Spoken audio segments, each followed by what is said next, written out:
In our last episode, we spoke about the childhood of Daniel Larson, all the way up to him becoming a young adult. Today, we will discuss the beginning of Daniel's online presence and the beginning of possibly the most unhinged TikTok Lolcow sagas to date. In March of 2020, history would be made. Daniel would start the infamous Daniel Larson Fans account. Daniel would gain the attention of many TikTok users for his strange appearance and out-of-the-ordinary videos. Daniel would also portray himself as an already established celebrity, despite no one really knowing who he was at the time. Daniel would start his TikTok page at just the right time, as the COVID-19 pandemic had begun to spread across the world, causing governments to issue stay-at-home orders. This newfound free time would give Daniel plenty of opportunity to make content and follow his dreams of fame. COVID would also boost his popularity, as many people were home with really nothing to do other than watch videos. It would seem fate itself had a role to play in the Larson story. Daniel's first viral video would be him wishing his fans a good night and thanking them for their support. Good night, everyone. Thank you all for your support. Thank you for everyone who was in the live video today. Thank you for everyone's support. See you on the flip side. In May of 2020, the death of George Floyd would spark nationwide protests, with some protests turning into riots. Daniel would somehow be convinced that these riots were being carried out by his fans, and would make a series of videos condemning the Daniel Larson riots and wanting them stopped immediately. Hello everyone, this is Daniel Larson. Please stop burning cars and houses and buildings in Los Angeles. I am appalled at what you guys are doing, my own fans.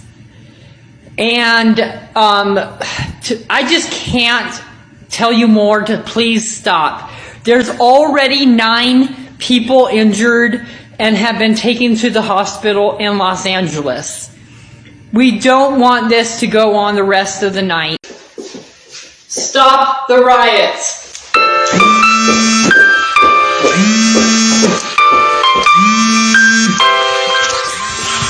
This wouldn't be Daniel's first time getting involved in activism, as we would later see him attend a Roe v. Wade protest, where he likely just joined in without knowing what the actual protest was about.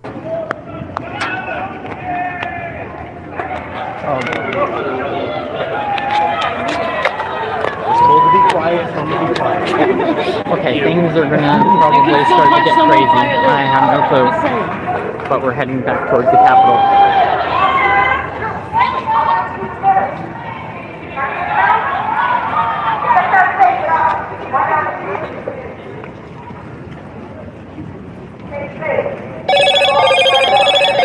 Hello, Moto.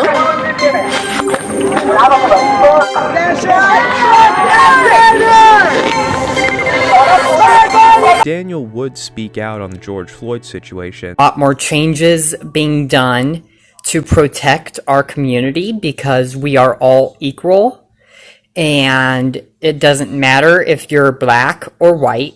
I'm not being racist.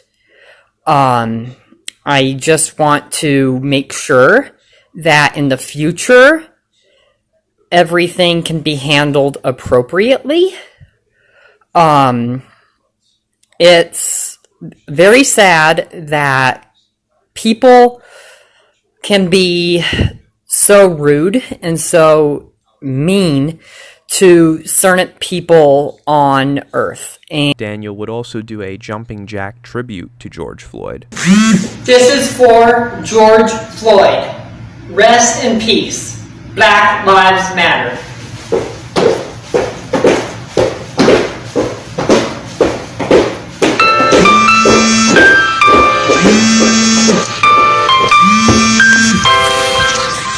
Daniel seemed to really have a thing for jumping jacks back then. At the beginning of July, Daniel would announce his run for the presidency of the United States. hello everyone, this is Daniel Larson. I am thinking about possibly running for president in the future. If you want me to run for president, click the thumbs up, give me a like, give me a follow, and comment. See you on the flip side. Daniel would post a series of videos in relation to his presidential run. Daniel would speak on some of the policies he wished to implement. We need a coronavirus vaccine by New Year's. Please help me. Such as securing our borders from attacks, bringing the US population together, making trolling illegal, and lowering the age of consent. If I got elected for president,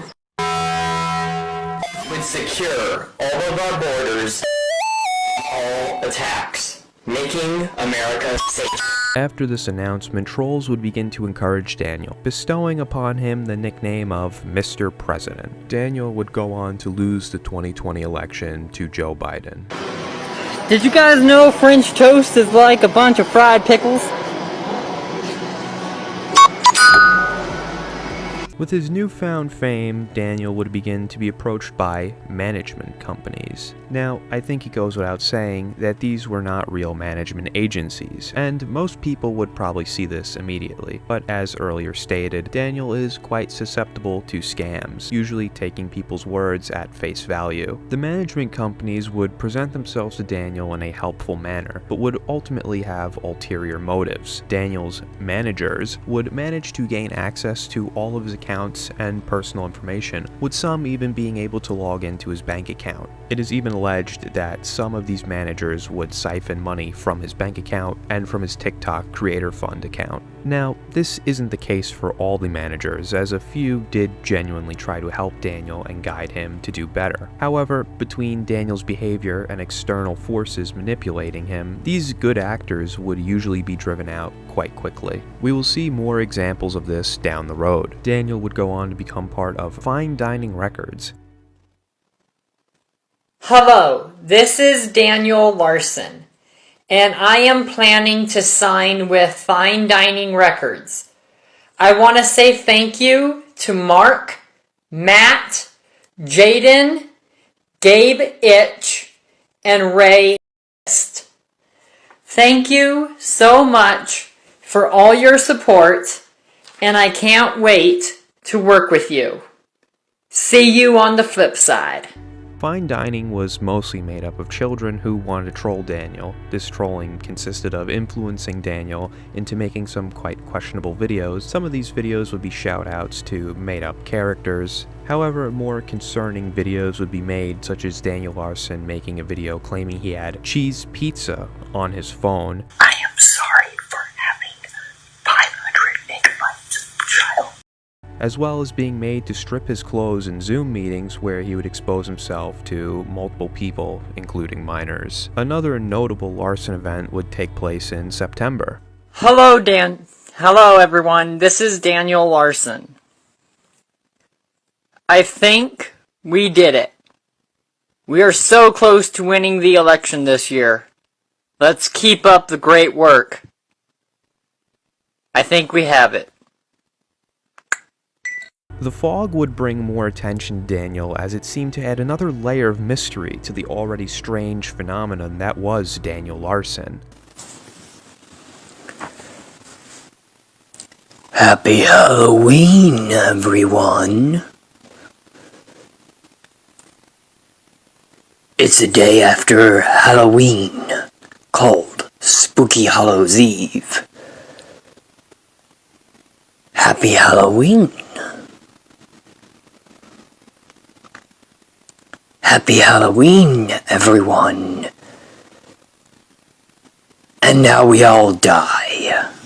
There would be a lot of speculation on what the fog really was. Some of the ideas the community had at the time were damage caused by Daniel, whether it on purpose or by accident, some sort of substance smeared on the camera, or simply just tape that was put over the camera for some unknown reason. Years later, in October of 2023, Daniel would claim that the fog arc was fabricated by his managers, who told him to put tape over the camera in order to boost his popularity.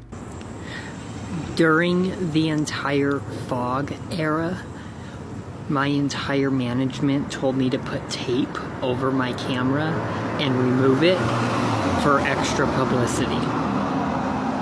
Now, considering that it's Daniel saying this, I don't know whether it's true or not, but if it is true, it kinda saddens me. I was hoping the fog era would be caused by more mystical elements, but hey, whatever. On November 17th, 2020, Daniel would have one of his biggest controversies that would follow him to this day. A Pinterest account linked to Daniel would be found. Pinterest is an app where users can create virtual bulletin boards to save, organize, and share images. Daniel's account would contain an alarming number of photos of children that he had saved. Among these pictures would be Grace Vanderwall, who Daniel had been persistently stalking for some time at this point. One of Daniel's collections would be labeled as Girl Crushes, which featured an alarming amount of pictures of preteen girls. The account would also feature a map of the United States that listed the age of consent for each state. Daniel would go into full damage control mode, stating he didn't know what Pinterest was and would blame his managers. However, Daniel's Pinterest account could be traced back to before he even used TikTok.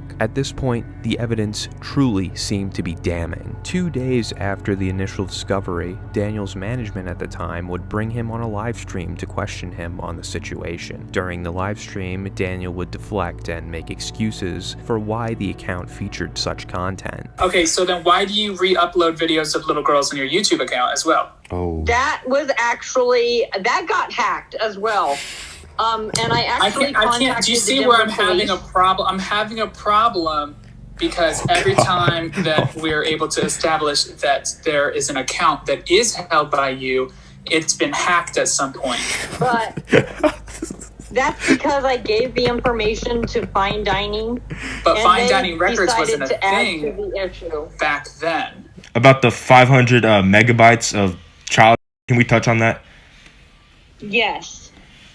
That was Fine Dining actually forced me to say that. And how did they force you to say, how did that happen? Oh my god. So We need a fucking movie they with Daniel. told me that I was doing an audition for the porn industry. Let's see. I have to go back. I'm having a hard time believing, Daniel, that the Pinterest isn't yours because it goes back so far.